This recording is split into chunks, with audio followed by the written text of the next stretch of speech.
Tu sais ce qui est vraiment dangereux? Ce n'est pas qu'on te manque de respect, c'est que tu t'y habitues. Écoute, le manque de respect, ce n'est jamais juste une parole.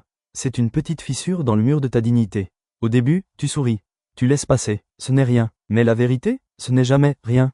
Te manquer de respect, c'est tester la solidité de ta colonne vertébrale. Et si tu ne dis rien? Le monde comprend une chose très simple. Ici, on peut gratter. Tu n'es pas une terre en libre service. Tu es un territoire sacré. Et le plus dangereux, ce n'est pas l'autre, c'est le moment où toi, tu commences à douter que tu mérites mieux. Je vais te raconter une petite histoire. Un jour, un homme laisse son voisin garer sa voiture devant son portail. Juste aujourd'hui, le lendemain, pareil, une semaine plus tard, il ne peut même plus sortir de chez lui. Il ne s'est pas fait envahir en un jour.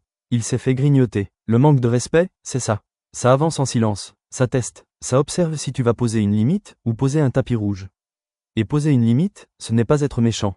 C'est être clair. Tu peux être doux et ferme, calme et inébranlable, parce que le respect, ce n'est pas quelque chose que tu réclames.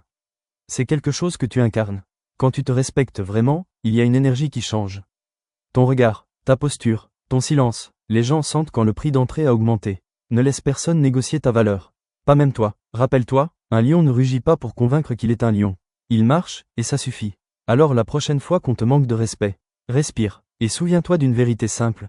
Ceux qui ne respectent pas les limites ne respectent pas les personnes. Et toi, tu n'es pas une option. Tu es une présence. Et ça, crois-moi, ça change tout.